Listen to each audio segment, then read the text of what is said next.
Venom का तीसरा part Venom the last dance लेकर आए हैं। पहले 2 पार्ट हमने आपके लिए इस चैनल पर एक्सप्लेन कर दिए हैं, आप चाहे तो उन्हें भी जाकर देख सकते हैं, लेकिन ये पार्ट हमने इस तरीके से एक्सप्लेन किया है कि आपको ये पहले 2 पार्ट को देखे बिना भी समझ में आ जाएगा। तो चलिए बिना देरी किए शुरू करते हैं। मूवी की शुरुआत में हमें इस कहानी के विलन नल को दिखाया जाता है, जो कि अपने प्लेनेट पर फंसा हुआ है। दरअसल नल ही वो है जिसने सिम्बायोट को बनाया है, पर नल के कहर की वजह से उन सभी सिम्बायोट ने मिलकर उसको एक जगह पर कैद कर दिया, और सिर्फ एक ही चीज नल को उस कैद से आजाद करवा सकती है, वो है कोडेक्स। इसलिए उसे ढूंढ कर लाने के लिए नल अपने काफी सारे क्रीचर को अलग अलग गैलेक्सी में भेज देता है। इसके बाद हम एडी को देखते हैं, जो कि एक बार में बैठा है, जहां पर बार वाला उसे कुछ सुपर हीरो के बारे में बता रहा था, लेकिन तभी वैनम अपनी पावर्स से उसे एक दूसरे टाइम जोन में ले आया, जहां पर उसके सामने वही बार वाला था। वहां पर आते ही वैनम एडी के लिए एक और ड्रिंक बनाता है। तभी एडी देखता है कि टीवी पर उसकी न्यूज चल रही थी, जहां पर उसे पुलिस ऑफिसर पैट्रिक की मौत का जिम्मेदार ठहराया जा रहा था। ये देखकर एडी को समझ में आ जाता है कि वो अब अपने घर वापस तो बिल्कुल नहीं जा सकता है, इसलिए वो दोनों न्यूयॉर्क जाने का प्लान बना लेते हैं। बार से निकलने के बाद दोनों एक ऐसी जगह पहुंच गए जहां पर कई सारे कुत्तों को अगवा किया हुआ था। एडी और वैनम भी उन्हें बचाने के लिए वहां पर पहुंच जाते हैं। तभी वहां पर कुछ आदमी भी आ जाते हैं। उनका लीडर एडी को वहां से जाने के लिए कहता है। ये सुनकर एडी भी सभी को चेतावनी देता है कि इन कुत्तों को छोड़ दो, नहीं तो तुम्हारे साथ बहुत बुरा होगा, लेकिन वो आदमी पीछे नहीं हटते। इसके बाद वैनम भी अपने असली रूप में आ गया और एक एक करके उन सभी लोगों को मार देता है। इसके बाद एडी उन सभी कुत्तों को आजाद करके वहां से चला गया, लेकिन उसके पीछे वहां पर नल का भेजा हुआ क्रीचर भी आ जाता है। दरअसल वो क्रीचर तभी वैनम को ढूंढ सकते हैं जब वो अपने असली रूप में हो। अब क्योंकि एडी नॉर्मल हो गया था, इसलिए वो क्रीचर उसे पकड़ नहीं पाता और वहां से वापस चला जाता है। उधर ऑफिसर रैक्स को दिखाया जाता है, जो कि वहां पर एडी के बारे में कुछ पूछताछ करने के लिए आया था, और वो उस बार वाले को अपने साथ ले जाता है। इसके बाद हमें एरिया 51 को दिखाया जाता है, जहां पर एलियंस पर रिसर्च होती है, लेकिन अब ये एरिया कुछ ही दिनों में बंद होने वाला है। अंदर हम रेक्स को एक साइंटिस्ट पेन के साथ देखते हैं, और वो दोनों इसी रिसर्च सेंटर के लिए काम कर रहे थे। आज यहाँ पर पैट्रिक को भी लाया जाता है, ताकि वो लोग उसके अंदर सिम्बायोट को डालकर उसे फिर से जिंदा कर सके, और एक सिम्बायोट उसकी बॉडी के साथ एडजस्ट भी हो जाता है। इसके बाद पेन भी उससे सवाल करने के लिए वहां पर आ गई। वो देखती है कि पैट्रिक मॉन्स्टर शब्द बार बार ले रहा था। वो पेन को बताता है कि हमें वो क्रीचर ढूंढने के लिए आ रहे हैं और हम सबको वो मार देंगे। इसके बाद से कुछ नहीं बताता, क्योंकि वो कुछ भी बताने से बहुत ही ज्यादा घबरा रहा था। दूसरी तरफ एडी एक प्लेन से न्यूयॉर्क जा रहा होता है कि तभी वैनम भी अपने असली रूप में आ गया, और उसके असली रूप में आते ही वो क्रीचर भी वैनम को डिटेक्ट कर लेता है। इसके बाद वो भी उस प्लेन पर आ गया। वो वैनम पर हमला करने की कोशिश करता है, लेकिन वो क्रीचर वैनम को मारते मारते खुद प्लेन के साइड वाले पंखे से कट कर मारा गया। उस क्रीचर को देखकर वैनम भी समझ जाता है कि अब उसे छुप कर ही रहना होगा, इसलिए एडी फिर से अपने असली रूप में आ जाता है और बिना पावर्स के प्लेन से नीचे गिरने लगा। लेकिन वैनम खुद का पैराशूट बनाकर एडी को नीचे गिरकर मरने से बचा लेता है। वो क्रीचर भी नीचे गिरने के बाद अपने बॉडी पार्ट्स को जोड़कर फिर से जिंदा हो जाता है। उधर एडी वैनम से पूछता है कि आखिर वो क्रीचर हमारा ही पीछा क्यों कर रहा था, जिस पर वैनम बताता है कि नल ने सिम्बायोट भी बनाया है और उस क्रीचर को भी, लेकिन हम सब ने मिलकर नल को एक जगह पर कैद कर दिया, और उस कैद से आजाद होने के लिए नल को कोडेक्स चाहिए, जो कि सिर्फ उसे हमसे मिल सकता है, क्योंकि हम दोनों एक दूसरे से बहुत ही जबरदस्त तरीके से जुड़े हुए हैं। वो कोडेक्स एडी की बॉडी में तब बना था जब वो मर गया था, और वो क्रीचर भी ठीक उसी कोडेक्स के जरिए उनका पीछा कर रहा है। वैनम आगे उसे बताता है कि जब तक हम दोनों में से एक भी जिंदा है तब तक कोडेक्स भी जिंदा रहेगा, लेकिन अगर हम दोनों में से कोई भी एक मरा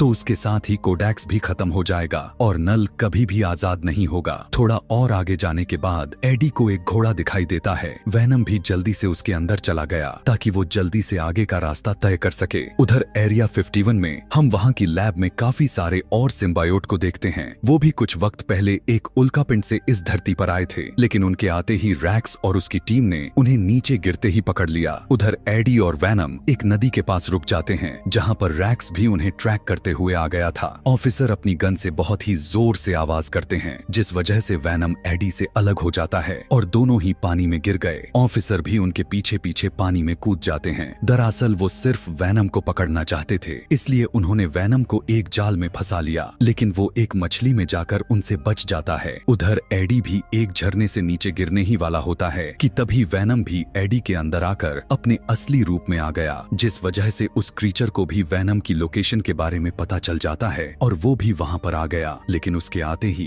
वैनम फिर से एडी के अंदर छुप गया। ऑफिसर उन क्रीचर पर गोलियां चलाते हैं, लेकिन उन गोलियों का उस क्रीचर पर कोई भी असर नहीं होता और वो क्रीचर उन सभी को खा जाता है। ऊपर खड़ा रैक्स भी ये सब देख रहा था। उधर रिसर्च लैब में पेन पैट्रिक को बताती है कि तुम जिस मॉन्स्टर की बात कर रहे थे वो आ गया है। ये सुनकर पैट्रिक वाला सिम्बायोट पेन को कहता है कि वो हमारे लिए यहाँ पर नहीं आया है, बल्कि वो तो हमारे ही जैसे किसी और के लिए यहाँ पर आया है। दरअसल उसे कोडेक्स चाहिए और वो क्रीचर उस कोडेक्स को ले जाकर नल को देगा। जिस दिन भी उसे वो कोडेक्स मिल गया, उस दिन नल सारी दुनिया को तबाह कर देगा, क्योंकि वो इस यूनिवर्स से भी पहले आया था। कोडेक्स उसकी आजादी की चाबी है, लेकिन अगर होस्ट और सिम्बायोट में से कोई भी एक मर गया तो कोडेक्स भी नहीं रहेगा। ये सुनकर रैक्स उनमें से किसी भी एक को मारने के लिए चला जाता है। दूसरी तरफ एडी भी उस बीहड़ इलाके से बाहर निकलने की कोशिश कर रहा था कि तभी वहाँ पर उसे एक परिवार मिलता है जो कि वहाँ पर घूमने आया था। वहाँ पर बैठा आदमी उसे बताता है कि वो सभी एलियन देखने के लिए एरिया 51 जाने वाले हैं। इसके बाद एडी अपने आगे का सफर उनके साथ करता है और सभी उस ट्रिप में काफी मजे भी करते हैं। अगले दिन एडी पास ही के शहर में उनकी गाड़ी से उतर गया। वो आदमी एडी को पैरों में पहनने के लिए जूते देता है। इसके बाद एडी पास ही के रेस्टोरेंट में जा ही रहा था कि तभी बाहर खड़े गार्ड ने उसे रोक लिया, क्योंकि उसके कपड़े बहुत गंदे थे।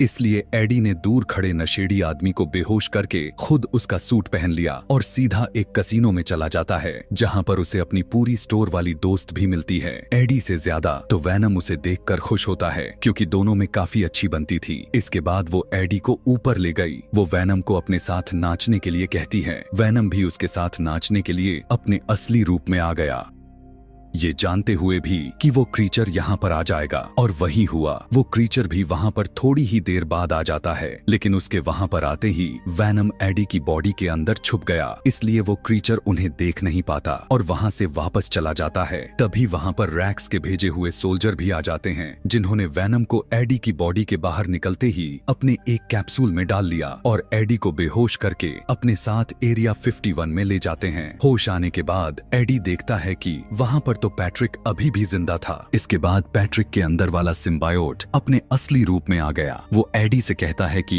यहाँ पर हमारे जैसे बहुत सारे सिम्बायोट हैं। हमें नल के भेजे हुए क्रीचर को हराने के लिए एक फौज इकट्ठा करनी चाहिए, ताकि वो कोडेक्स लेकर आजाद ना हो सके। वो दोनों बात कर ही रहे थे कि तभी वहाँ पर रैक्स भी अपने सोल्जर्स के साथ आ गया। वो यहाँ पर एडी को मारने के लिए आया था, क्योंकि अगर वो खत्म हो गया तो कोडेक्स भी खत्म हो जाएगा। इसलिए उसने एडी को गोली मार दी। लेकिन तभी वैनम वहाँ पर खड़ी एक साइंटिस्ट के अंदर से बाहर आ जाता है और सीधा एडी के अंदर चला गया। पर तभी वहाँ पर नल का भेजा क्रीचर भी आ जाता है और वो उन सभी पर हमला करने लगा। उसी वक्त दूसरी तरफ से पैट्रिक वहाँ पर उस क्रीचर को पकड़कर एडी को वहाँ से जाने के लिए कहता है, लेकिन वो क्रीचर पैट्रिक को खा गया। तभी वैनम सभी सिम्बायोट को आजाद करने के लिए कहता है। वहाँ पर खड़ी एक साइंटिस्ट भी सभी सिम्बायोट को आजाद कर देती है। आजाद हुए सभी सिम्बायोट अलग अलग इंसानों को पकड़कर उस क्रीचर का सामना करने लगते हैं, लेकिन वो अकेला क्रीचर उन सभी सिम्बायोट पर भारी पड़ रहा था। बाहर आकर एडी देखता है कि वहाँ पर वही परिवार एलियन को देखने के लिए आया हुआ था। एडी उन्हें कहता है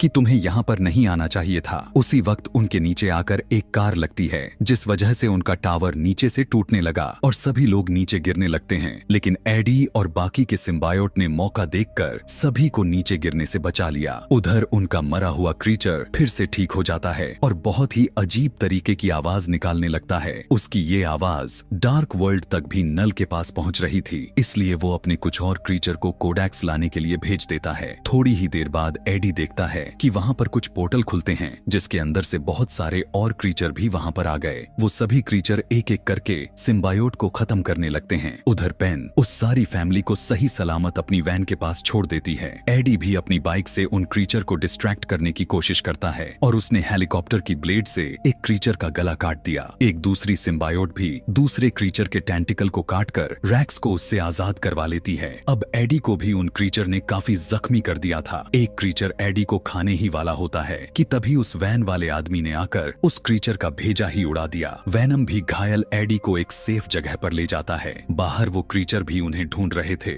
वैनम और एडी को एक बात तो साफ पता चल गई थी कि अगर इन्हें रोकना है तो उनमें से किसी एक को तो मरना ही होगा। इसलिए वैनम अपना असली रूप लेकर बाहर आ जाता है और उसने सभी क्रीचर को अपने अंदर समा लिया। वो उन क्रीचर को सामने बने हाइड्रोक्लोरिक एसिड के नीचे ले जाकर मारना चाहता था। जैसे ही वो उस जगह के अंदर गया, वो एडी को अपने अंदर से बाहर निकालकर फेंक देता है ताकि एडी बच सके। दूसरी तरफ से रैक्स भी उस मशीन को चालू कर देता है, जिस वजह से उसके ऊपर बहुत ही ज्यादा मात्रा में एसिड गिरने की वजह से क्रीचर के साथ साथ वैनम भी मारा जाता है। और तभी वहाँ पर एक बहुत ही बड़ा ब्लास्ट होता है। पेन और उसकी साथ साइंटिस्ट दोनों आग से बचने के लिए भाग रही थी कि तभी पीछे वाली साइंटिस्ट नीचे गिर गई। उसे बचाने के लिए पेन एक सिम्बायोट को अपने अंदर ले आती है और जल्दी से उसे आग में जलने से बचा लेती है। सिम्बायोट के आने के बाद पेन का एक हाथ भी ठीक हो जाता है, जो कि बिल्कुल काम नहीं करता था। दूसरी तरफ अंदर एडी भी जिंदा होता है। इसके बाद एडी की आंखें सीधा हॉस्पिटल में खुलती हैं, जहां पर वो वैनम से बात करने की कोशिश कर रहा था कि तभी उसके पास बैठा हुआ कर्नल कहता है कि वो अब तुम्हारे अंदर नहीं है। कर्नल एडी से कहता है कि जो भी तुमने किया है उसके लिए हम तुम्हारे शुक्रगुजार हैं और तुम्हारे ऊपर लगे जो भी आरोप थे वो भी मिटा दिए गए हैं। यानी कि अब तुम आराम से अपने घर में जी सकते हो, तुम्हें कोई भी परेशान नहीं करेगा। जाते वक्त कर्नल एडी को ये सारी बातें राज रखने के लिए कहता है। इसके बाद सीन शिफ्ट हुआ और हमें एडी को दिखाया जाता है जो कि वैनम के बिना ही अपनी जिंदगी जी रहा है, लेकिन वो अपनी जिंदगी में वैनम की कमी को बहुत महसूस करता है और काफी सारी अपनी पुरानी यादों को भी याद करता है, जो पल उन्होंने एक साथ मस्ती करते हुए बिताए थे। दूसरी तरफ डार्क वर्ल्ड में हम नल को देखते हैं, जो कि अभी और भी ज्यादा गुस्सा हो गया है क्योंकि उसके सारे करे कराए काम पर पानी फिर गया था। वो गुस्से से कहता है कि जब भी मुझे आजादी मिलेगी मैं सभी को खत्म कर दूंगा। उधर एरिया 51 में वो बार वाला भी उस अंडरग्राउंड रिसर्च लैब से बाहर आता है। जैसे ही उसने बाहर देखा, वहाँ पर सब कुछ तबाह हो चुका था। इसी सीन के साथ ये मूवी यहीं पर खत्म हो जाती है। Thanks for watching.